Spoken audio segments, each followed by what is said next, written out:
Hello and welcome to ideas forum. ನಾನು ನಿಮ್ಮ ಅಮರೇಶ್. ಇವತ್ತು ನಾವು ತಮಿಳುನಾಡು ರಾಜ್ಯದ 11ನೇ ತರಗತಿ ಇತಿಹಾಸ ಪಠ್ಯಪುಸ್ತಕವನ್ನು ಅಧ್ಯಯನ ಮಾಡೋಣಂತೆ. Chapter 1 pre historic India and the Harappan culture, ಪೂರ್ವ ಇತಿಹಾಸ ಭಾರತ ಮತ್ತು ಹರಪ್ಪನ ಸಂಸ್ಕೃತಿ ಬಗ್ಗೆ ನಾವು ಡಿಸ್ಕಷನ್ ಮಾಡೋಣಂತೆ. ಈ ಒಂದು ವಿಡಿಯೋ ಪಾರ್ಟ್ 2 ಆಗಿರುತ್ತೆ. ಹಾಗೆ ನಮ್ಮ ಟೆಲಿಗ್ರಾಮ್ ಚಾನಲ್ ಐಡಿಯಾಸ್ ಫೋರಮ್ ಇನ್ನೂ ಯಾರ್ಯಾರು ಜಾಯ್ನ್ ಆಗಿಲ್ಲ ಈ ಕೂಡಲೇ ಜಾಯ್ನ್ ಆಗಿರಿ. ಮತ್ತು ನಮ್ಮ ಸ್ನೇಹಿತರ ಅಂತ ನವೀನ್ ಸರ್ ಕೂಡ ಅನ್ಅಕಾಡೆಮಿಯಲ್ಲಿ ಟೀಚ್ ಮಾಡ್ತಾರೆ, ಅಲ್ಲಿ ಕೂಡ ನೀವು ಅವ್ರನ್ನ ಫಾಲೋ ಮಾಡ್ಬೋದು.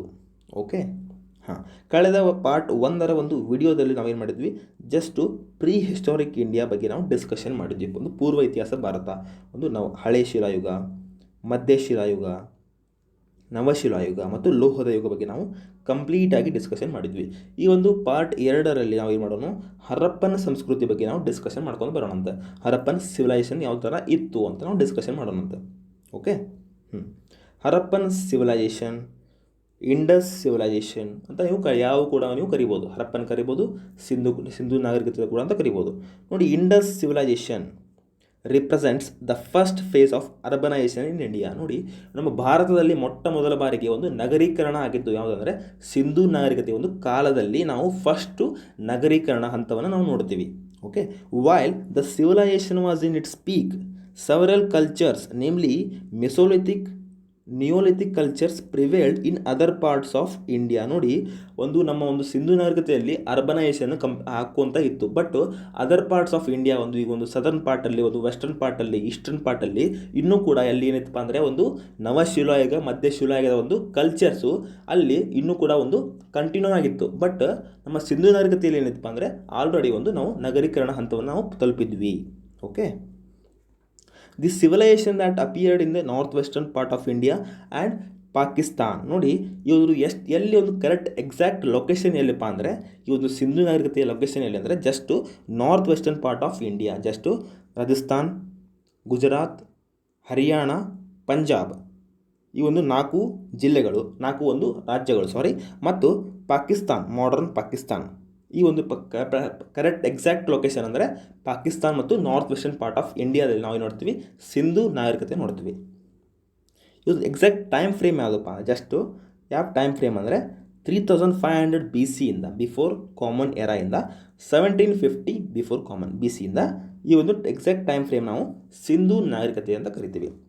Since Harappa was the first site to be identified in this civilisation, it is also known as Harappan civilisation. ನೋಡಿ, ಹರಪ್ಪನ್ ನಾಗರಿಕತೆ ಕೂಡ ನಾವು ಕರಿತೀವಿ. ಯಾಕೆ ಅಂದರೆ ಫಸ್ಟು ಈ ಒಂದು ಸೈಟನ್ನು ನಾವು ಡಿಗ್ ಮಾಡಬೇಕಾದ್ರೆ, ಒಂದು ಎಕ್ಸಿಕ್ಯೂಟ್ ಮಾಡಬೇಕಾದ್ರೆ ಫಸ್ಟ್ ನಮ್ಗೆ ಸಿಕ್ಕಿದ್ದೇನಪ್ಪ ಅಂದರೆ ಹರಪ್ಪನ ಒಂದು ಸೈಟು ಸಿಕ್ಕಿತ್ತು. ಸೊ ಆ ಒಂದು ಹರಪ್ಪ ಒಂದು ಸಿವಿಲೈಸೇಷನ್ ಕೂಡ ನಾವು ಅಂತ ಕರಿಬೋದು, ಹರಪ್ಪ ನಾಗರಿಕತೆ ಕೂಡ ಅಂತ ಕರಿಬೋದು ನಾವು. ಇನ್ನು ಗಡಿ ಪ್ರದೇಶ ಯಾವುವಪ್ಪ ಅಂದರೆ ಒಂದು ಸಿಂಧು ನಾಗರಿಕತೆಯ ಒಂದು ಗಡಿ ಪ್ರದೇಶಗಳು ಯಾವುವು ಅಂತ ಕರೆದರೆ ಫಸ್ಟ್ ಬರೋದೇ ಸುಟ್ಗಜೆಂಡಾರ್. ಇದು ವೆಸ್ಟರ್ನ್ ಮೋಸ್ಟ್ ಫ್ರಂಟಿಯರ್ ಅಂತ ಕೂಡ ನಾವು ಕರಿತೀವಿ. ಇನ್ನು ಶೋರ್ತುಗೈ ಇದು ಅಫ್ಘಾನಿಸ್ತಾನದಲ್ಲಿದೆ, ಇದು ನಾರ್ದರ್ನ್ ಮೋಸ್ಟ್ ಫ್ರಂಟಿಯರ್. ಇನ್ನು ಅಲಾಮ್ಗೀರ್ಪುರ್ ಇದು ಉತ್ತರ ಪ್ರದೇಶದಲ್ಲಿ ನೋಡ್ತೀವಿ, ಇದು ಪೂರ್ವದ ಒಂದು ಗಡಿ ಪ್ರದೇಶ ಆಗಿರ್ತೈತಿ. ಇನ್ನು ದೈಮಾಬಾದ್ ಮಹಾರಾಷ್ಟ್ರದಲ್ಲಿದೆ, ಇದು ಸೌತ್ ದಕ್ಷಿಣ ಭಾಗದ ಒಂದು ಗಡಿ ಪ್ರದೇಶ ಆಗಿರ್ತೈತಿ. ಜಸ್ಟ್ ಮ್ಯಾಪ್ ಮುಖಾಂತರ ನೋಡೋಣಂತೆ. ನೋಡಿ, ಜೂಮ್ ಮಾಡ್ತೇನೆ. ಸುಟ್ಗಜೆಂಡಾರ್ ಇಲ್ಲಿ ನೋಡ್ಬೋದು ನೀವು, ಇದು ವೆಸ್ಟರ್ನ್ ಮೋಸ್ಟ್ ಫ್ರಂಟಿಯರ್, ಒಂದು ಪಶ್ಚಿಮದ ಒಂದು ಗಡಿ ಪ್ರದೇಶ ಆಗಿರ್ತೈತಿ. ಇನ್ನು ಶೋರ್ತುಗೈ, ಓಕೆ, ಟಾಪ್ ನೋಡ್ತೀವಿ ನೀವು, ಜಸ್ಟ್ ನೋಡಿ, ಶೋರ್ತುಗೈ ಇದೆಲ್ಲ ಇದು ನಾರ್ದರ್ನ್ ಮೋಸ್ಟ್ ಫ್ರಂಟಿಯರ್ ಆಗಿರುತ್ತೆ. ಓಕೆ, ಅಫ್ಘಾನಿಸ್ತಾನದಲ್ಲಿದೆ. ಇನ್ನು ಈಸ್ಟರ್ನ್ ಮೋಸ್ಟ್ ಮತ್ತು ಸದರ್ನ್ ಮೋಸ್ಟ್ ಅಂದರೆ ಜಸ್ಟು ದೈಮಾಬಾದ್ ಅಂತ ಹೇಳಿದಲ್ಲ, ದೈಮಾಬಾದ್ ಮಹಾರಾಷ್ಟ್ರದಲ್ಲಿ, ಇದು ದಕ್ಷಿಣದ ಒಂದು ಗಡಿ ಪ್ರದೇಶ ಆಗಿರ್ತೈತಿ. ಇನ್ನು ಈಸ್ಟರ್ನ್ ಮೋಸ್ಟ್ ಫ್ರಂಟಿಯರ್ ಯಾವುದಂದರೆ ಅಲಾಮ್ಗೀರ್ಪುರ್ ಉತ್ತರ ಪ್ರದೇಶದಲ್ಲಿ ಇದೆ, ಇದು ಒಂದು ಪೂರ್ವದ ಗಡಿ ಪ್ರದೇಶ ಆಗಿರ್ತೈತಿ. ಓಕೆ, ಎಷ್ಟು ನೆನಪಿಟ್ಕೊಳ್ಳಿ, ಸುಟ್ಗಜೆಂಡಾರ್, ಶೋರ್ತುಗೈ, ಅಲಾಮ್ಗೀರ್ಪುರ್, ದೈಮಾಬಾದ್ ಇವು ಒಂದು ಗಡಿ ಪ್ರದೇಶ ಆಗಿರ್ತಾವೆ. Its core area was the region of Pakistan, Gujarat, Rajasthan, Haryana ಮತ್ತು ಇನ್ನೊಂದು ಪಂಜಾಬ್. ಓಕೆ, ಇದರ ಒಂದು ಮೇನ್ ಕೋರ್ ಏರಿಯಾ ಅಂದರೆ ಜಸ್ಟ್ ಸಿಂಧು ನಾಗರಿಕತೆ ಒಂದು ಕೋರ್ ಏರಿಯಾ ಈ ಒಂದು ಪ್ರದೇಶದಲ್ಲಿ ನಾವು ನೋಡ್ತೀವಿ. ಇಲ್ಲಿ ಮೇನ್ ನೋಡ್ರಿ, ಈ ಒಂದು ಚಾಪ್ಟರಲ್ಲಿ ಈ ಒಂದು ಇದರಲ್ಲಿ ಏನಪ್ಪ ಅಂದರೆ ಜಸ್ಟ್ ನಾವು ಇಂಪಾರ್ಟೆಂಟ್ ಏನಿರ್ತದೆ ಅಂದರೆ ಜಸ್ಟ್ ಒಂದು IVC ಸೈಟ್ಸ್ ಇಂಪಾರ್ಟೆಂಟ್ ಇರ್ತೈತಿ. ಇಂಡಸ್ ವ್ಯಾಲಿ ಸಿವಿಲೈಸೇಷನ್ ಏನು ಕರಿತೀವಿ ನಾವು, ಒಂದು ಸಿಂಧು ಕಣಿವೆ ನಾಗರಿಕತೆಯ ಒಂದು ಸೈಟ್ಸು ಇಂಪಾರ್ಟೆಂಟ್ ಆಗಿರ್ತೈತಿ. ಓಕೆ ನೋಡಿ, ರಾಖಿಗಡಿ, ಬನ್ವಾಲಿ ಇವೆಲ್ಲ ಏನಪ್ಪ ಅಂದರೆ ಒಂದು ನಮ್ಮ ಹರಿಯಾಣ ರಾಜ್ಯದಲ್ಲಿ ಬರ್ತಾವೆ. ಜಸ್ಟ್ ಇಂಪಾರ್ಟೆಂಟ್ ಇರಬೇಕು, ಯಾವ ಸೈಟ್ಸ್ ಯಾವ ರಾಜ್ಯದಲ್ಲಿ ಬರ್ತಾವೆ ಅಂತ ನಾವು ಜಸ್ಟ್ ನೋಡ್ಕೋಬೇಕು. ಇನ್ನು ಕಾಲಿಬಂಗನ್ ಇದು ರಾಜಸ್ಥಾನದಲ್ಲಿ ನೋಡ್ತೀವಿ ನಾವು. ಇನ್ನು ಗುಜರಾತಲ್ಲಿ ಯಾವಪ್ಪ ಅಂದರೆ ಧೋಲಾವೀರ, ಇಂಪಾರ್ಟೆಂಟ್ ಸೈಟ್ಸ್ ಧೋಲಾವೀರ ಆಗಿರ್ತೈತಿ. ಸುರ್ಕಟೋಡ, ಲೋಥಾಲ್ ಇವೆಲ್ಲ ಒಂದು ಇಂಪಾರ್ಟೆಂಟ್ ಸೈಟ್ಸ್ ಆಗಿರ್ತವೆ. ಓಕೆ, ಇನ್ನು ಪಾಕಿಸ್ತಾನದ ರೀಜನಲ್ಲಿ ಹರಪ್ಪ ಒಂದು ರಾವಿ ನದಿಯ ಒಂದು ದಂಡೆಯಲ್ಲಿ ನಾವು ನೋಡ್ತೀವಿ ಹರಪ್ಪ. ಮತ್ತು ಮೊಹೆಂಜೊದಾರೋ ಸಿಂಧೂ ನದಿಯ ಒಂದು ದಂಡೆಯಲ್ಲಿ ನೋಡ್ತೀವಿ. ಚಾನುದಾರೋ ಮತ್ತು ಕೋಟದೀಜಿ ಓಕೆ, ಕೋಟದೀಜಿ, ಅಮ್ರಿ, ಬಾಲಾಕೋಟ್, ಸುಡ್ಕಜಂಡಾರ್ ಇವೆಲ್ಲ ಏನಪ್ಪ ಅಂದರೆ ಒಂದು ಇಂಪಾರ್ಟೆಂಟ್ ಸೈಟ್ಸ್ ಆಫ್ IVC ಆಗಿರ್ತದೆ. ಓಕೆ, ರಂಗಪುರ್ ಇವೆಲ್ಲ ಏನಪ್ಪ ಅಂದರೆ ಇಂಪಾರ್ಟೆಂಟ್ ಸೈಟ್ಸ್ ಆಗಿರ್ತವೆ. ನೋಡಿ, ಇಂಪಾರ್ಟೆಂಟ್ ಸೈಟ್ಸ್ ಯಾವ ಅಂದರೆ ಹಾಗೆಲ್ಲ ಹೇಳ್ದಲ್ಲ ನಿಮಗೆ, ಜಸ್ಟು ಕೋಟದೀಜಿ ಇನ್ ಸಿಂಧ್ ಪ್ರಾವಿನ್ಸಸ್, ಇದು ಪಾಕಿಸ್ತಾನ ಬರ್ತೈತಿ. ಸಿಂಧ್ ಪ್ರಾವಿನ್ಸಸ್. ಕಾಲಿಬಂಗನ್ ರಾಜಸ್ಥಾನದಲ್ಲಿ, ರೂಪರ್ ಇನ್ ಪಂಜಾಬ್, ಬನ್ವಾಲಿ ಹರಿಯಾಣದ ಬರ್ತೈತಿ, ಲೋಥಲ್, ಸುರ್ಕಟೋಡ, ಧೋಲಾವೀರ ಇವು ಏನಪ್ಪ ಅಂದರೆ 3 ಇಂಪಾರ್ಟೆಂಟ್ ಸೈಟ್ಸ್ ಆಫ್ ಗುಜರಾತಲ್ಲಿ ನಾವು ನೋಡ್ಬೋದು. ಇನ್ನು ಮೊಹೆಂಜೊದಾರೋ ನೋಡಿ, it is the largest of all Indus cities and it is estimated to have spread over and 200 hectares. ನೋಡಿ, ಆಲ್ಮೋಸ್ಟ್ ಒಂದು ದೊಡ್ಡ ಪ್ರದೇಶ ಆಪಾದ ಸಿಂಧೂ ನಾಗರಿಕತೆಯಲ್ಲಿ ಅತ್ಯಂತ ದೊಡ್ಡ ಪ್ರದೇಶ ಯಾವುದಂದರೆ ಮೊಹೆಂಜೊದಾರೋ ಅಂತ ಕರಿತೀವಿ ನಾವು. ಓಕೆ, ಜಸ್ಟ್ ನೋಡಿದ್ವಲ್ಲ, ಧೋಲಾವೀರ, ಸುರ್ಕಟೋಡ, ಕಾಲಿಬಂಗನ್. ಓಕೆ, ನೋಡಿ, ಇದು ಒರಿಜಿನ್ ಮತ್ತು ಎವಲ್ಯೂಷನ್ ಇದರ ಒಂದು ಯಾವ ಥರ ಒಂದು ಒರಿಜಿನ್ ಆಯ್ತಪ್ಪ ಅಂದರೆ ಜಸ್ಟ್ ನೋಡಿ, there are 4 important stages of phases evolution and they are named. ನಾವು ಯಾವ ಥರ ಒಂದು ವಿಂಗಡಣೆ ಮಾಡ್ತೀವಿ ಅಂದರೆ ಜಸ್ಟು ಪೂರ್ವ ಹರಪ್ಪನ್, ಬಿಫೋರ್ 3000 BC ಇಂದ ನಾವು ಪೂರ್ವ ಹರಪ್ಪನ ಒಂದು ಕಾಲ ಅಂತ ಕರಿತೀವಿ. ಇನ್ನು ಆರಂಭಿಕ ಅರ್ಲಿ ಹರಪ್ಪನ್ ಫೇಸ್ ಅಂದರೆ 3000 2600 BC ಅಂತ ನಾವು ಏನು ಕರಿತೀವಿ, ಅರ್ಲಿ ಹರಪ್ಪನ್ ಫೇಸ್ ಅಂತ ಕರಿತೀವಿ. ಇನ್ನು ಮೆಚ್ಯೂರ್ ಹರಪ್ಪನ್ ಫೇಸ್, ಒಂದು ಪ್ರಬುದ್ಧ ಒಂದು ಹರಪ್ಪನ ಸಿವಿಲೈಸೇಷನ್ 2600 1900 BC ಇಂದ. ಒಂದು ಲೇಟ್ ಹರಪ್ಪನ್, ಒಂದು ಅವನತಿಯಲ್ಲಿರುವಂಥ ಒಂದು ಹರಪ್ಪನ ಸ್ಟೇಜ್ ಅಂದರೆ 1900 1700 BC ವರೆಗೆ ಈ ಒಂದು ಫೇಸು ಒಂದು ಅವನತಿ ಹೊಂದಿರುತ್ತಿರುವ ಒಂದು ಹರಪ್ಪನ್ ಸಿವಿಲೈಸೇಷನ್ ಆಗಿರ್ತದೆ. ಓಕೆ, ಈಗ ಒಂದೊಂದಾಗಿ ನಾವು ಡಿಸ್ಕಸ್ ಮಾಡ್ಕೊಂಡು ಬರೋಣಂತೆ. ಪ್ರೀ ಹರಪ್ಪನ್ ಅಥವಾ ಏನು ಪೂರ್ವ ಒಂದು ಹರಪ್ಪನ ಕಾಲದಲ್ಲಿ the pre Harappan stage is located in eastern Baluchistan. Almost ಏನಪ್ಪ ಅಂದರೆ ಒಂದು pre Harappan sites before 3000 BCE. Okay, the excavations at Mehrgarh. ನೋಡಿ, ಮೆಹರ್ಗಢ್ ಏನಪ್ಪ ಅಂದರೆ ಜಸ್ಟ್ ಇದು ನಾವು ನೋಡಿದ್ವಿ ಕಳೆದ ಪಾರ್ಟ್ 1ರಲ್ಲಿ ನಾವು ನೋಡಿದ್ವಿ, ಇದು ನವಶಿಲಾಯುಗದ ಒಂದು ಇಂಪಾರ್ಟೆಂಟ್ ಸೈಟ್ ಆಗಿತ್ತು. ಓಕೆ, ನವಶಿಲಾಯುಗದ ಒಂದು ಇಂಪಾರ್ಟೆಂಟ್ ಸೈಟ್ ಆಗಿತ್ತು. ಓಕೆ, ಮೆಹರ್ಗಢ್ ಇದು ಲಾಂಗ್ ಕಲ್ಚರಲ್ ಕಂಟಿನ್ಯೂಟಿ ಇತ್ತು ನೋಡ್ರಿ. ಅವಾಗಿಂದ ಕೂಡ ಇದು ಏನಪ್ಪ ಅಂದರೆ ಒಂದು ಲಾಂಗ್ ಕಲ್ಚರಲ್ ಕಂಟಿನ್ಯೂಟಿ. ಮತ್ತು ಇದರ ಒಂದು ವಿಶೇಷತೆ ಏನಪ್ಪ ಅಂದರೆ ಜಸ್ಟು ಆ ಒಂದು ಕಾಲದಲ್ಲಿ ಏನಪ್ಪ ಅಂದರೆ ಇವರು ಒಂದು ವಿದೇಶ ಒಂದು ಜೊತೆಗೆ ಮೆಸಪಟೋಮಿಯಾ ಜೊತೆ ಏನು ಮಾಡ್ತಿದ್ರು ಇವರು, ಜಸ್ಟ್ ಒಂದು ವ್ಯಾಪಾರ ಮತ್ತು ವಹಿವಾಟು ಕೂಡ ಅವರು ಹೊಂದಿದ್ರು ಮೆಹರ್ಗಢ್ ಪೀಪಲ್. ಇದೆಲ್ಲಿಪ್ಪ ಜಸ್ಟ್ ನೋಡಿ, Mehrgarh 150 miles to the north west of Mohenjodaro ಒಂದು 150 ಮೈಲ್ಸ್ನಿಂದ ನಾವು ನಾರ್ತ್ ವೆಸ್ಟ್ ಹೋದರೆ ನಮಗೆ ಮೆಹರ್ಗಢ್ ಸಿಗ್ತೈತಿ. Reveal the existence of pre Harappan culture. In this stage the nomadic people began to lead settled agriculture life. ಈ ಒಂದು ಪ್ರದೇಶದಲ್ಲಿ ಏನು ನೋಡ್ತೀವಿ ಅಂದರೆ ನಾವು ಮೇನ್ ವಿಶೇಷತೆ ಏನಪ್ಪ ಅಂದರೆ ಇಲ್ಲಿ ಒಂದು ಸೆಟಲ್ಡ್ ಅಗ್ರಿಕಲ್ಚರ್ ಇತ್ತು. ಒಂದು ಶಿಫ್ಟಿಂಗ್ ಮಾಡ್ತಿದ್ದಲ್ಲ, ಒಂದು ನಿಂತು ಆಲ್ಮೋಸ್ಟ್ ಏನಪ್ಪ ಅಂದರೆ ಅಲ್ಲೇ ಸೆಟಲ್ ಆಗಿ ಒಂದು ಅಗ್ರಿಕಲ್ಚರ್ನ ಇಲ್ಲಿ ಮಾಡ್ತಾಯಿದ್ರು. ಇನ್ನು ಅರ್ಲಿ ಹರಪ್ಪನ್ ಆರಂಭಿಕ ಹರಪ್ಪನ ಟೈಮ್ ಫ್ರೇಮ್ ನೋಡಿದರೆ 3000 2006 before common era. In the early Harappan stage the people lived in large villages in the plains. ನೋಡಿ, ಆಲ್ಮೋಸ್ಟ್ ಏನಪ್ಪ ಅಂದರೆ ಟೈಮ್ ಫ್ರೇಮ್ ಯಾವ ಥರ ಮುಂದೆ ಹೋಗ್ಕೊಂಡು ಬಂತಲ್ಲ, ಸೊ ಆಲ್ಮೋಸ್ಟ್ ಏನಪ್ಪ ಅಂದರೆ ಬುದ್ಧಿಮಟ್ಟ ಆಲ್ಮೋಸ್ಟು ಚೇಂಜ್ ಆಗ್ಕೊತ ಬಂದು ಮನುಷ್ಯನದು. ಸೊ ಆಲ್ಮೋಸ್ಟ್ ಏನಪ್ಪ ಅಂದರೆ ಪ್ಲೇನ್ ಏರಿಯಾದಲ್ಲಿ ಅವರು ನೆಲೆಸಾಕತ್ರು. There was a gradual growth of towns in the Indus valley. Almost ಏನಪ್ಪ ಅಂದರೆ ಕ್ರಮೇಣವಾಗಿ ಏನಾಯಿತು, ಸಿಟಿಗಳು ಆಲ್ಮೋಸ್ಟು ಜಾಸ್ತಿ ಹಾಕ್ಕೊತ ಬಂದು. Also the transition from rural to urban life took place during this period. ನೋಡಿ ನಾವು ಅರ್ಬನೈಸೇಷನ್ ಕರಿತೀವಲ್ಲ, ಸಿಂಧು ನಾಗರಿಕತೆನ ಅರ್ಬನೈಸೇಷನ್ ಯಾವಾಗ ಆಗಿತ್ತಪ್ಪ ಅಂದರೆ ಜಸ್ಟ್ ಒಂದು ಅರ್ಲಿ ಹರಪ್ಪನ್ ಸ್ಟೇಜ್. ಯಾವಾಗ ಅಂದರೆ 3000 2600 ಬಿ ಸಿಯಲ್ಲಿ ಏನಾಯ್ತಂದರೆ ಸ್ಲೋಲಿ ಏನಾಯ್ತು ಅಂದರೆ ರೂರಲ್ ಒಂದು ಗ್ರಾಮೀಣ ಪ್ರದೇಶ ಅದು ಸಿಟಿ ಹಾಕುವಂಥ ಬದಲಾದವು. This sites Amri, Kot Diji remain the evidence of early Harappan sites. ನೋಡಿದ್ವಲ್ಲ ನಾವು, ಅಂಬರಿ ಮತ್ತು ಕೋಟದೀಜಿ ಇವೆಲ್ಲ ಪಾಕಿಸ್ತಾನದಲ್ಲಿ ಸಿಂಧ್ ಪ್ರಾವಿನ್ಸಲ್ಲಿ ಬರ್ತಾವೆ. ಓಕೆ, ಸಿಂಧ್ ಪ್ರಾವಿನ್ಸಲ್ಲಿ ಬರ್ತಾವೆ. ಇನ್ನು ಮೆಚ್ಯೂರ್ ಹರಪ್ಪನ ಒಂದು ಪ್ರಬುದ್ಧ ಒಂದು ಹರಪ್ಪನ ಫೇಸ್ ಯಾವುದಪ್ಪ ಅಂದರೆ in mature Harappan stage great cities emerged. Almost ಏನಪ್ಪ ಅಂದರೆ ಇಲ್ಲಿ ಒಂದು ಗ್ರೇಟ್ ಸಿಟೀಸು ಎಮರ್ಜ್ ಹಾಕೊಂತ ಬಂದು ಟೈಮ್ ಫ್ರೇಮ್ ಯಾವ ಥರ ಒಂದು ಮುಂದೆ ಹೋಗ್ಕೊಂಡು ಬಂತಲ್ಲ. ಸೊ ಕಂಪ್ಲೀಟಾಗಿ ಒಂದು ಪೀಕಲ್ಲಿತ್ತು ಅರ್ಬನೈಸೇಷನ್ ಈ ಒಂದು ಕಾಲದಲ್ಲಿ ಫುಲ್ ಪೀಕ್ ಆಗಿತ್ತು.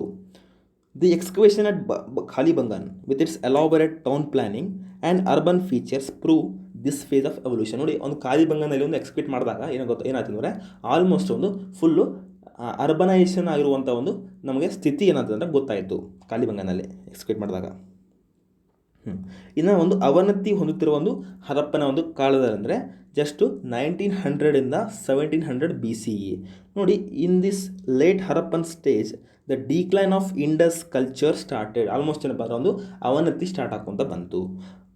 The excavation at Lothal reveal that this stage of evolution. Almost ಏನಪ್ಪ ಅಂದರೆ ಒಂದು ಲೋಥಾಲ್ನಲ್ಲಿ ಏನಂದರೆ ಅವನತಿ ಹಂತವು ನಾವು ಆಲ್ಮೋಸ್ಟು ಗೊತ್ತಾಗ್ತೈತಿ.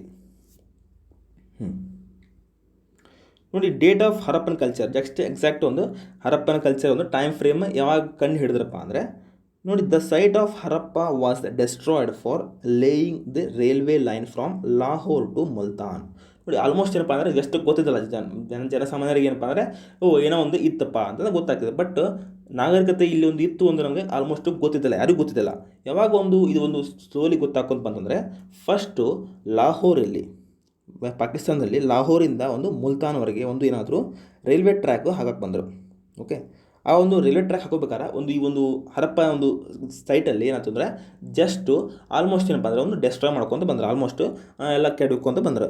ಅವಾಗೇನಾಯ್ತಪ್ಪ ಅಂದರೆ ಒಂದು ಸಣ್ಣ ಒಂದು ರಿಮೈನಿಂಗ್ ಒಂದು ಪಾರ್ಟ್ಸ್ ಇದ್ದವಲ್ಲ, ಆ ಒಂದು ಸಿಂಧು ನಾಗರಿಕತೆ ಒಂದು ಪಾರ್ಟ್ಸ್ ಏನಾಯ್ತು ಅಲೆಕ್ಸಾಂಡರ್ ಕನ್ನಿಂಗ್ಹ್ಯಾಮ್ ಕಡೆ ಒಂದು ಹೋಯಿತು. ಇವ ಯಾರಪ್ಪ ಅಂದರೆ Alexander Cunningham first surveyor of Archaeological Survey of India. Okay, ಇವನೇನು ಕರಿತೀವಿ ನಾವು ಒಂದು father of the Indian archaeology ಅಂತ ಕರಿತೀವಿ ನಾವು. ಅಲೆಕ್ಸಾಂಡರ್ ಕನ್ನಿಂಗ್ಹ್ಯಾಮ್ನ ಫಾದರ್ ಆಫ್ ಇಂಡಿಯನ್ ಆರ್ಕಿಯಾಲಜಿ ಅಂತ ಕರಿತೀವಿ. ಇವರೇನಾಗಿದ್ದರು ಅವಾಗ ಒಂದು ಸರ್ವೇಯರ್ ಆಗಿದ್ದರು, ಆರ್ಕಿಯಾಲಜಿಕಲ್ ಸರ್ವೆ ಆಫ್ ಇಂಡಿಯಾದ. ಜಸ್ಟ್ ಆವಾಗ ಒಂದು ಪಾರ್ಟ್ಸ್ ಹೋಗ್ತಿತ್ತು ಒಂದು ಕಡೆ, ಸರ್ ಇದು ನೋಡಿರಿ ಏನಂತಂದು ಅವ ಏನು ಮಾಡ್ತಾನೆ, ಕನ್ನಿಂಗ್ಹ್ಯಾಮ್ ಏನು ಮಾಡ್ತಾನೆ, ಜಸ್ಟ್ ಒಂದು ಇದು ನೋಡಿಕೊಂಡು ಇದು ಒಂದು ಪುರಾತನ ಕಾಲದ ಒಂದು ಅವಶೇಷ ಅಂತ ಕರಿತಾನೆ. ಅವಶೇಷ ಅಂತ ಇದು ಇರ್ಬೋದು ಅಂತ ಜಸ್ಟ್ ಅವನು ಡಿಗ್ ಮಾಡ್ಕೊತ ಹೋಗ್ತಾನೆ. ಅವಾಗ ಏನು ಮಾಡ್ತಾನೆ ಅಲ್ಲಿ ಭೇಟಿ ಕೊಡ್ತಾನೆ. ಯಾವಾಗ 1853ರಲ್ಲಿ ಮತ್ತು 1856ರಲ್ಲಿ 1875ರಲ್ಲಿ 3 ಸಲ ಏನು ಮಾಡ್ತಾನೆ ಭೇಟಿ ಕೊಡ್ತಾನೆ. ಅಂದರೂ ಕೂಡ ಇವಂಗೇನು ಆಲ್ಮೋಸ್ಟು ಒಂದು ಗೊತ್ತಾಗೋದಿಲ್ಲ, ಕಂಪ್ಲೀಟಾಗಿ ಗೊತ್ತಾಗೋದಿಲ್ಲ. ಯಾವಾಗ ಒಂದು ಕಂಪ್ಲೀಟಾಗಿ ಒಂದು ಇಲ್ಲಿ ನಾಗರಿಕತೆ ಇತ್ತು ಅಂತ ಗೊತ್ತಾಗುತ್ತಂದರೆ ಜಸ್ಟು ಸರ್ ಜಾನ್ ಮಾರ್ಷಲ್ ಏನು ಮಾಡ್ತಾರೆ ಅಂದರೆ ಸರ್ ಜಾನ್ ಮಾರ್ಷಲ್ ಇವರು ಒಂದು ಡೈರೆಕ್ಟರ್ ಆಗಿರ್ತಾರೆ, director general of assistant Archaeological Survey of India. ಇವ್ರೇನು ಮಾಡ್ತಾರೆ ಜಸ್ಟ್ ಅವಾಗ ಈ ಒಂದು ಜಸ್ಟ್ ಅಲ್ಲಿ ಭೇಟಿ ಕೊಟ್ಟಾಗ ಏನಾಗ್ತಂದರೆ ಇಲ್ಲಿ ಒಂದು ಸಿಂಧು ನಾಗರಿಕತೆ ಇತ್ತು ಅಂತಂದು ಇವರು ಕಂಪ್ಲೀಟಾಗಿ ಒಂದು ಡಿಗ್ ಮಾಡ್ಕೊತ ಬರ್ತಾರೆ.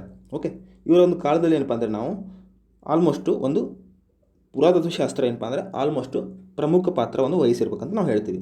ಹಿ estimated the duration of the occupation of Mohenjodaro between 3250 to 2750 BC. ನೋಡಿ, ಆಲ್ಮೋಸ್ಟ್ ಇವನ ಒಂದು ಲೆಕ್ಕಾಚಾರ ಏನು ಮಾಡ್ತಾನೆ ಅಂದರೆ ಈ ಒಂದು ಇತ್ತಪ್ಪ ಇಲ್ಲಿ ಒಂದು ಮೊಹೆಂಜೊದಾರೋಲ್ಲಿ ಏನು ಹೇಳ್ತಾನೆ 3750ರಿಂದ 2250 ಒಂದು ಟೈಮ್ ಫ್ರೇಮಲ್ಲಿ ಇತ್ತು ಅಂತ ಇವನು ಎಸ್ಟಿಮೇಟ್ ಮಾಡ್ತಾನೆ. Okay, sir John Marshall has coined ನೋಡಿ ಇಂಡಸ್ ವ್ಯಾಲಿ ಸಿವಿಲೈಸೇಷನ್ ಅಂತ ಕರಿತಾನೆ. ಇವನು ಒಂದು ಸಿಂಧೂ ಕಣಿವೆಯ ನಾಗರಿಕತೆ ಅಂತ ಕರಿತಿದ್ದು ಯಾರಪ್ಪ ಅಂದರೆ ಸರ್ ಜಾನ್ ಮಾರ್ಷಲ್ ಒಂದು ಹೊಸವನ್ನೊಂದು ನಿಯಮ ಇಡ್ತಾನೆ. Salient features of the Harappan culture. ಇನ್ನು ನಾವು ಪ್ರಮುಖ ಒಂದು ಲಕ್ಷಣಗಳನ್ನು ನೋಡ್ಕೊಂಡು ಬರೋಣ ಅಂತ. ಯಾರೊಂದು ಹರಪ್ಪನ ಒಂದು ಸಂಸ್ಕೃತಿಯ ಪ್ರಮುಖ ಲಕ್ಷಣಗಳು ಯಾವುವು ಅಂತ. ಟೌನ್ ಪ್ಲಾನಿಂಗ್ ನೋಡಿ ಇಂಪಾರ್ಟೆಂಟ್ ಇರ್ತೈತಿ. ಟೌನ್ ಪ್ಲಾನಿಂಗ್ ಇದು ಮೇನ್ ಒಂದು salient features. The Harappan culture was distinguished by its system of town planning on the lines of grid system, that is streets and lane cutting across the one another almost right angles thus dividing the city into several rectangular blocks. ನೋಡಿ ಆವಾಗಲೇ ಏನಿತ್ತಪ್ಪ ಅಂದರೆ just ಒಂದು ಕರೆಕ್ಟಾಗಿ ಒಂದು ಅಡ್ಡ ರಸ್ತೆ, ಮುಖ್ಯ ರಸ್ತೆ, ಮುಖ್ಯ ರಸ್ತೆ, ಅಡ್ಡ ರಸ್ತೆ ಅಂತ ಆವಾಗ ಇದು. ನಾವು ಈಗ ನೋಡ್ತೀವಲ್ಲ ನಾವು, ಬಟ್ ಅವಾಗ ಒಂದು ಹರಪ್ಪನ್ ಸಿವಿಲೈಸೇಷನ್ ನಾವು ನೋಡ್ತೀವಿ ಅಡ್ಡ ರಸ್ತೆ, ಮುಖ್ಯ ರಸ್ತೆ ಅಂತ. ಅವಾಗ ಒಂದು ಚೊಕ್ಕಾಗಿ ಒಂದು ಟೌನ್ ಪ್ಲಾನಿಂಗ್ ಮಾಡ್ಕೊಂಡಿದ್ರು ಅವರು. ಟೌನ್ ಪ್ಲಾನಿಂಗ್ ಮಾಡ್ಕೊಂಡಿದ್ರು. ಮತ್ತು ಈ ಥರ ಒಂದು ಟೌನ್ ಪ್ಲಾನಿಂಗ್ ಯಾವ ಥರ ಇತ್ತಪ್ಪ ಅಂದರೆ ಇವ್ರದ್ದು ವೆಸ್ಟರ್ನ್ ಟು ಈಸ್ಟರ್ನ್ ಇತ್ತು. ನೋಡಿ ಪಶ್ಚಿಮದಿಂದ ಒಂದು ಪೂರ್ವದವರೆಗೆ ಏನು ಮಾಡ್ತಿದ್ರು ಇವರು ಒಂದು ಟೌನ್ನ ಕಟ್ಕೊಂಡು ಬರ್ತಿದ್ರು. ವೆಸ್ಟರ್ನ್ ಪಾರ್ಟಲ್ಲಿ ಏನಪ್ಪ ಅಂದರೆ ಜಸ್ಟ್ ಒಂದು ಎಲಿವೇಟೆಡ್ ಏರಿಯಾ. ಮತ್ತು ಇನ್ನು ಈಸ್ಟರ್ನ್ ಪಾರ್ಟಲ್ಲಿ ಏನಪ್ಪ ಅಂದರೆ ಆಲ್ಮೋಸ್ಟ್ ಲೋ ಲ್ಯಾಂಡ್ ಏರಿಯಾ. ನೋಡಿ ಜಸ್ಟ್ ತೋರಿಸ್ತೇನೆ ನಿಮಗೆ. ನೋಡಿ ಇದೊಂದು aerial view of Harappan civilisation. ನೋಡಿ ಆಲ್ಮೋಸ್ಟ್ ಏನಪ್ಪ ಅಂದರೆ ಜಸ್ಟ್ ನೋಡ್ತೀವಲ್ಲ ನಾವು ಈ ಒಂದು ನಾರ್ಮಲ್ ಮಾಡರ್ನ್ ನಾವು ನೋಡ್ತೀವಿ ಈಗ ಲೈಕ್ ಈಗ ಅರ್ತಲ್ಲಿ ಗೂಗಲ್ ಅರ್ತಲ್ಲಿ ಏನು ನೋಡ್ತೀವಿ ನಾವು, ಜಸ್ಟ್ ಮ್ಯಾಪ್ ನೋಡಿದ್ರೆ ನಮ್ಗೆ ಈ ಥರ ಒಂದು ಕಾಣಿಸ್ತೈತಿ. ಬಟ್ ಆವಾಗಲೇ ಒಂದು ಏರಿಯಲ್ ವ್ಯೂವಲ್ಲಿ ನೋಡಿ ಆಲ್ಮೋಸ್ಟು ಮೇನ್ ರಸ್ತೆ, ಅಡ್ಡ ರಸ್ತೆ, ಈ ಥರ ಚೌಕಾಗಿ ಒಂದು ಟೌನ್ ಪ್ಲಾನಿಂಗ್ ಮಾಡ್ಕೊಂಡಿದ್ರು ಅವರು ಆವಾಗಲೇ. Harappa, Mohenjodaro and Kalibangan each had its own citadel built on high podium of mud brick. ನೋಡಿ ಆಲ್ಮೋಸ್ಟ್ ಏನಪ್ಪ ಅಂದರೆ ಹರಪ್ಪ, ಮೊಹೆಂಜೊದಾರೋ, ಕಾಲಿಬಂಗನ್ ಇವೆಲ್ಲ ವೆಸ್ಟರ್ನ್ ಮೋಸ್ಟ್ ಪಾರ್ಟ್ ಇದೆಯಲ್ಲ, ವೆಸ್ಟರ್ನ್ ಮೋಸ್ಟ್ ಸಿಟೀಸು. ಇವು ಏನು ಮಾಡ್ತಿದ್ರು ಆಲ್ಮೋಸ್ಟ್ ಈ ಒಂದು ಸೈಟ್ಸು ಇದರಲ್ಲಿ ಏನು ಮಾಡ್ತಿದ್ರು ಕೋಟೆಗಳನ್ನ ಕಟ್ಕೋತಿದ್ರು ಅವರು. ಸರೌಂಡಿಂಗ್ ಕೋಟೆ ಕಟ್ಕೋತಿದ್ರು ವೆಸ್ಟರ್ನ್ ಮೋಸ್ಟ್ ಪಾರ್ಟ್ಸಲ್ಲಿ. ಮತ್ತು below the citadel in each city lay a lower town containing brick houses which were inhabited by the common people. ನೋಡಿ ಆಲ್ಮೋಸ್ಟ್ ವೆಸ್ಟರ್ನಲ್ಲಿ ಏನು ಮಾಡ್ತಿದ್ರು ಜಸ್ಟ್ ಒಂದು ಎಲಿವೇಟೆಡ್ ಏರಿಯಾ ಇತ್ತು. ಅಪ್ಪರ್ ಲ್ಯಾಂಡಲ್ಲಿ ಒಂದು ಪ್ಲ್ಯಾಟ್ಫಾರ್ಮ್, ಒಂದು ದೊಡ್ಡ ಪ್ಲ್ಯಾಟ್ಫಾರ್ಮ್ ಇತ್ತು. ಬಟ್ ಈಸ್ಟರ್ನ್ ಪಾರ್ಟಲ್ಲಿ ಯಾವ ಥರ ಇತ್ತು ಅಂದರೆ ಜಸ್ಟ್ ಒಂದು ಲೋ ಲಾಯಿಂಗ್ ಏರಿಯಾ ಇತ್ತು. ಇಲ್ಲಿ ಕಾಮನ್ ಪೀಪಲ್ ಯೂಸ್ ಮಾಡ್ತಿದ್ರು. ಸೊ ಇದರಿಂದ ನಮ್ಗೆ ಗೊತ್ತಾಗ್ತಿತ್ತು ಏನಪ್ಪ ಅಂದರೆ ಒಂದು ಕ್ಲಾಸ್ ಸಿಸ್ಟಮ್ ಅಥವಾ ಒಂದು ಶ್ರೀಮಂತರು ಬಡವರು ಸ್ಟಾರ್ಟ್ ಆಗಿತ್ತಪ್ಪ ಅಂದರೆ ಅವನ್ನ ಲೆಕ್ಕ ಹಾಕ್ತೀವಿ. Another remarkable feature was underground drainage system. ನೋಡಿ ಇನ್ನೊಂದು ಏನಪ್ಪ ಅಂದರೆ ಅವಾಗಲೇ ಒಂದು ಒಳಚರಂಡಿ ವ್ಯವಸ್ಥೆ ಇತ್ತು. ಇನ್ನೂ ಕೂಡ ನಾವು ನಮ್ಮ ಭಾರತದಲ್ಲಿ ನಾವು ಕೆಲವೊಂದು ಪ್ರದೇಶಗಳಲ್ಲಿ ನೋಡೋಂಗಿಲ್ಲ. ಬಟ್ ಅಲ್ಲಿ ಏನಿತ್ತಪ್ಪ ಅಂದರೆ ಅಂಡರ್ಗ್ರೌಂಡ್ ಡ್ರೈನೇಜ್ ಸಿಸ್ಟಮ್ ಆವಾಗಲೇ ಇತ್ತು. System connecting all houses to streets drains which were covered by stone slabs or bricks. ನೋಡಿ ಆಲ್ಮೋಸ್ಟ್ ಏನಪ್ಪ ಅಂದರೆ ಒಂದು ಕರೆಕ್ಟಾಗಿ ಎಲ್ಲ ಒಂದು ಮನೆಗೆ ಏನಪ್ಪ ಅಂದರೆ ಜಸ್ಟ್ ಒಳಚರಂಡಿ ಕನೆಕ್ಟ್ ಆಗಿದ್ವು. ಮತ್ತು ಏನಾದರೂ ತೆಗ್ಗು ಅಥವಾ ಏನಾದರೂ ಒಂದು ಇದು ಇತ್ತಪ್ಪ ಅಂದರೆ ಅಲ್ಲಿ ಆಲ್ಮೋಸ್ಟ್ ಏನಪ್ಪ ಅಂದರೆ ಮುಚ್ಚಿಬಿಡ್ತಿದ್ರು ಅವರು. ತೆಗೆದನ್ನು ಹಾಕಿ ಮುಚ್ಚಿಬಿಡ್ತಿದ್ರು. ಈ ಥರ ಒಂದು ನಾವು ಟೌನ್ ಪ್ಲಾನಿಂಗ್ ನೋಡ್ತೀವಿ. The most important public place of Mohenjodaro is the great Baat. ನೋಡಿ ಮೊಹೆಂಜೊದಾರೋದ ಒಂದು ಆಲ್ಮೋಸ್ಟ್ ಒಂದು ವೈಶಿಷ್ಟ್ಯ ಯಾವುದಪ್ಪ ಅಂದರೆ ಗ್ರೇಟ್ ಬಾತ್, ಒಂದು ಸ್ನಾನಗೃಹ ಅಂತ ನಾವು ಹೇಳ್ತೀವಿ. ಇದು ನೋಡಿ ಆಲ್ಮೋಸ್ಟ್ ಎಷ್ಟಿದೆ ಅಂದರೆ 39 ಫೀಟ್ ಲೆಂತ್ ಇದೆ. ನೋಡಿ 23 ಫೀಟು ಬ್ರೆಡ್ತು, 8 ಫೀಟು ಡೆಪ್ತ್ ಇದೆ. ಆಲ್ಮೋಸ್ಟು ಜಸ್ಟ್ ತೋರಿಸ್ತೀನಿ ನಿಮಗೆ. ಇದು ಏನಪ್ಪ ಅಂದರೆ ಮೊಹೆಂಜೊದಾರೋದ ಒಂದು ಸ್ನಾನಗೃಹ. ಇದು ಅತಿ ದೊಡ್ಡ ಒಂದು ಸ್ನಾನಗೃಹ Mohenjodaro. There are sides rooms for changing clothes. ನೋಡಿ ಅಲ್ಲಿ ಏನಪ್ಪ ಅಂದರೆ ಆಲ್ಮೋಸ್ಟ್ ಒಂದು ಬಟ್ಟೆ ಬದಲಾಯಿಸೋಕ್ಕೆ ಒಂದು ಪ್ರತ್ಯೇಕ ಕೊಠಡಿಗಳು ಸಹ ಇದ್ವು ಅಲ್ಲಿ. The largest building in Mohenjodaro is granary measuring 150 feet length, 50 metre breadth. ಇನ್ನೊಂದೇನಪ್ಪ ಅಂದರೆ ಜಸ್ಟ್ ಒಂದು ಧಾನ್ಯಗಳನ್ನು ಒಂದು ಸಂಗ್ರಹಿಸುವ ಒಂದು ಶೇಖರಣೆ ಮಾಡುವಂಥ ಒಂದು ಪ್ಲೇಸ್ ಕೂಡ ಒಂದು ಅಲ್ಲಿ ನಾವು ನೋಡ್ಬೋದಿತ್ತು. ಇದನ್ನು ಕರಿತಿದ್ವಿ ನಾವು ಗ್ರೇಟೆಸ್ಟ್ ಗ್ರ್ಯಾನರಿ, ಒಂದು ಧಾನ್ಯಗಳ ಸಂಗ್ರಹಣ, ಒಂದು ಉಗ್ರಾಣ ಅಂತ ಕರಿತೀವಲ್ಲ, ಉಗ್ರಾಣ. ಆ ಥರ ಒಂದು ಮೊಹೆಂಜೊದಾರೋದಲ್ಲಿ ನಾವು ನೋಡ್ತಿದ್ವಿ. ಡೀಪೆಸ್ಟ್ ಪ್ಲೇಸ್ ಇದು ನಾವೇನು ಕರಿತೀವಿ ನಾರ್ಮಲಲ್ಲಿ ನಮ್ಮ ಒಂದು ಹಳ್ಳಿ ಪ್ರದೇಶದಲ್ಲಿ ನಾವೇನು ಕರಿತೀವಿ ಹಗೇವು ಅಂತ ಕರಿತೀವಿ. ಹಗೇವು. ಈಗ ಕೂಡ ಇದು ಕಂಟಿನ್ಯೂ ಐತೆ. ನಮ್ಮ ಒಂದು ಹಳ್ಳಿಯಲ್ಲಿ ನೋಡಿದರೆ ನಾವು ಒಂದು ಎಕ್ಸಸ್ ಗ್ರೇನ್ಸ್ನ ಏನು ಮಾಡ್ತೀವಿ ನಾವು ಒಂದು ಕೆಳಗೆ ಒಂದು ತೆಗ್ಗು ತೋಡಿ ಏನು ಮಾಡ್ತೀವಿ ನಾವು ಅದನ್ನು ಅಲ್ಲಿ ಶೇಖರಣೆ ಮಾಡ್ತೀವಿ, ಹಗೇವು ಅಂತ ಕರಿತೀವಿ. ಆವಾಗ ಏನಿತ್ತಪ್ಪ ಅಂದರೆ ಅಲ್ಲಿ ಇವರು ಈ ಥರ ಒಂದು ಯೂಸ್ ಮಾಡ್ತಿದ್ರು. ಇಲ್ಲಿ ಏನು ಮಾಡ್ತಿದ್ರು, ಕಾಳುಗಳನ್ನೆಲ್ಲ ಇಲ್ಲಿ ಶೇಖರಣೆ ಮಾಡ್ತಿದ್ರು. ಡನ್. ಹೆಚ್ಚಿನ ವಿಡಿಯೋಸ್ಕರ ನಮ್ಮ ಚಾನಲ್ನ ಸಬ್ಸ್ಕ್ರೈಬ್ ಮಾಡಿ. ಈ ಒಂದು ವಿಡಿಯೋ ನಿಮಗೆ ಇಷ್ಟ ಆದರೆ ಲೈಕ್ ಮಾಡಿ ಮತ್ತು ಆಲ್ಮೋಸ್ಟ್ ನಿಮ್ಮ ಫ್ರೆಂಡ್ಸ್ಗೆ ಶೇರ್ ಮಾಡಿ. Have a nice day. Thank you.